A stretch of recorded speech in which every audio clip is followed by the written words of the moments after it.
Beberapa saat kemudian, Aji sedang duduk berhadapan dengan kedua orang tuanya di ruang tamu. Baru saja Aji menceritakan tentang keputusan manajemen yang memutuskan kontrak kerjanya secara sepihak.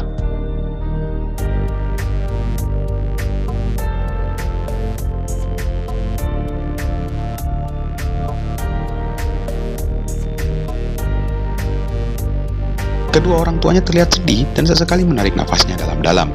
Saat Aji selesai menceritakan semuanya, terlihat sang mama menitikan air matanya karena benar-benar tak habis pikir dengan musibah yang dialami oleh putranya selama ini.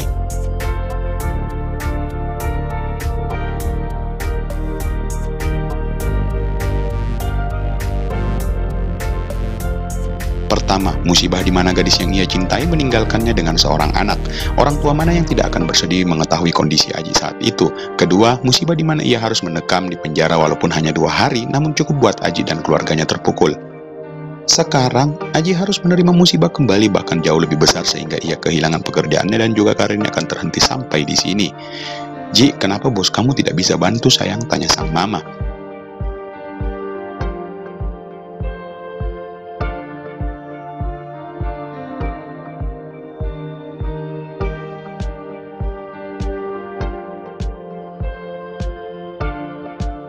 Terlihat Aji hanya menggelengkan kepalanya lalu mencoba tersenyum. Pak Putu sudah berusaha keras untuk mempertahankan Aji, Mak. Tapi ya, mau gimana lagi kalau manajemen sudah memutuskan seperti itu? Emangnya kamu sudah menjelaskan semua kronologisnya kejadiannya saat itu, Nak? Tanya sang papa menimpali.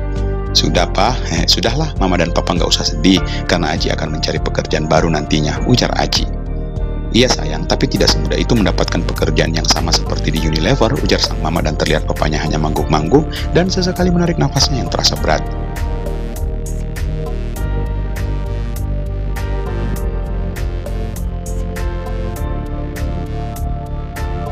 "Insya Allah akan ada mah, yang jelas Aji akan selalu berusaha dan juga berdoa agar Aji dimudahkan dalam menjalaninya nanti." "Kamu yang sabar ya sayang," ujar sang mama mencoba menghibur Aji. "Iya mah, lagian kan Aji juga dibayarkan 4 kali gaji kok. Ya minimal selama 4 bulan Aji masih aman lah," kata Aji. "Iya sih," kata sang mama membenari apa yang Aji katakan. "Sayangnya kamu udah depositokan semua dana asuransinya si Dea ya sayang. Kalau tidak kan kamu bisa coba-coba membuka usaha selama kamu menganggur." Aji menggelengkan kepalanya sesaat. "Tidak mah, Aji sudah berjanji tidak akan menyentuh uang itu karena itu bukan hak Aji. Semuanya adalah hak Dea mah, Pak." "Iya sayang, tenang mah, insya Allah akan ada jalannya kok," ujar Aji. Kening sang mama berkerut. Ia bingung mendengar penuturan dari Aji karena kenapa anaknya begitu pasrah dengan keadaan.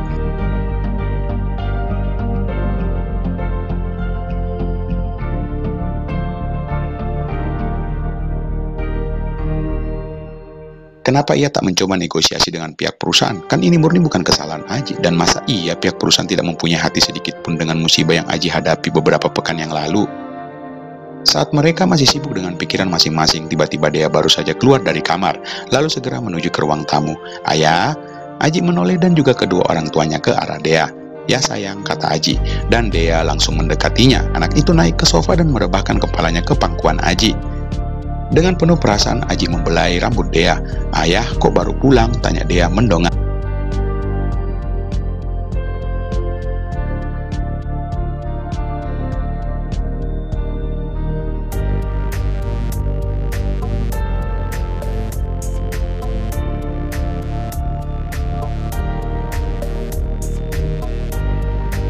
Aji tersenyum mendengar pertanyaan anak itu dan sebisa mungkin ia tak menunjukkan rasa sedihnya di hadapan Dea. "Ayah sibuk sayang di kantor," sang mama atau wanita yang dipanggil Oma oleh anak itu menjawab pertanyaannya. "Oh, Dea hanya membalas senyuman semua orang di ruang tamu tanpa mengetahui sedikit pun rasa gundah yang dialami oleh Aji. Selama ini Aji selalu berusaha memperlihatkan senyuman agar anak itu bahagia, karena biar bagaimana Aji sangat menyayangi Dea. "Bibi Amel dan kakak Adil di mana, Dek?" tanya Aji.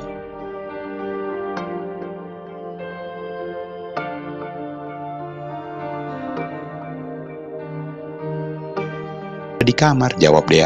"Main dulu sama bibi sana, ayah lagi cerita sama oma dan opa," kata Aji mencoba membujuk anak itu agar segera meninggalkan ruang tamu. "Nggak mau ya, Dea pengen bobo sama ayah," kata Dea sambil merengek manja ke Aji.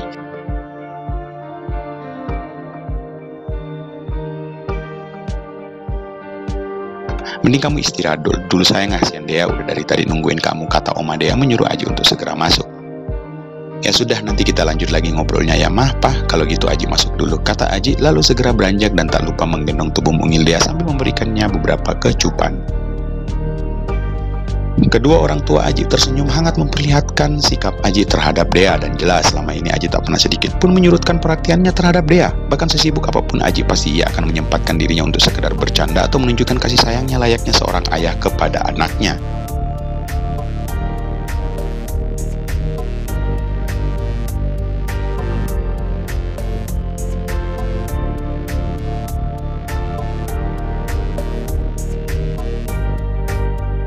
Saat Aji sudah melangkah masuk, kedua orang tuanya saling bertatapan. Terlihat guratan kesedihan di wajah sang mama saat kembali mengingat keadaan putranya yang berkali-kali terkena musibah. Kasihan anak kita ya Pak. Sudah Mah, gak usah sedih gitu. Yang jelas Papa yakin Aji tidak akan semudah itu putus asa dengan keadaannya, terang sang Papa sambil memeluk tubuh wanita di sampingnya. Putra kita kuat kok Mah, insya Allah ya Pak.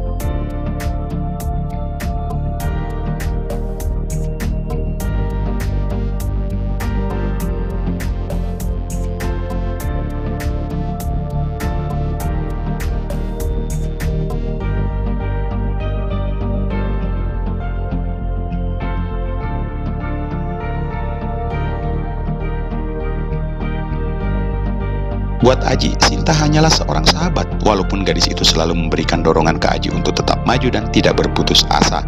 Namun Aji tetap melihat dan menganggap Sinta sebagai seorang sahabat yang mau berbagi suka maupun duka.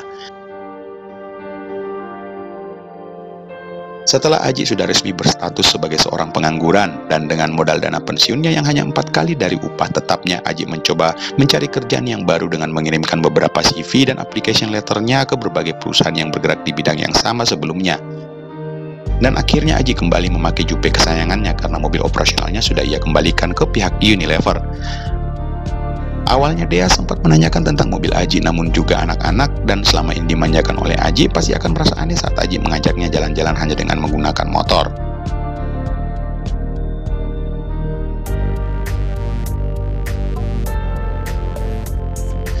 Dan Aji selalu menjelaskan ke Dea bahwa inilah yang namanya kehidupan. Kadang seseorang bisa di atas, kadang pula di bawah. Dan Aji selalu berpesan agar janganlah mudah berputus asa dengan keadaan.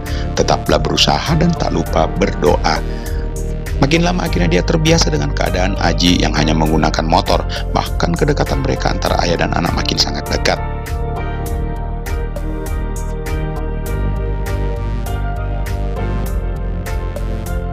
Dikarenakan Aji mempunyai banyak waktu untuk menemani keseharian Dea, baik itu di rumah ataupun sekedar mengajaknya berjalan-jalan, menghabiskan waktu bersama.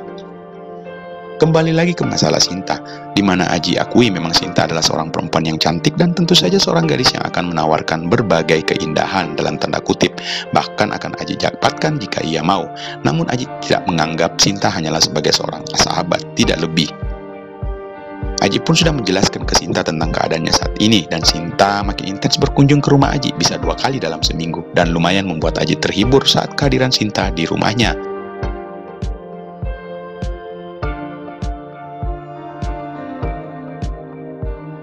Tak jarang juga Sinta selalu mengajak Aji dan Dea untuk menghabiskan weekend bersama.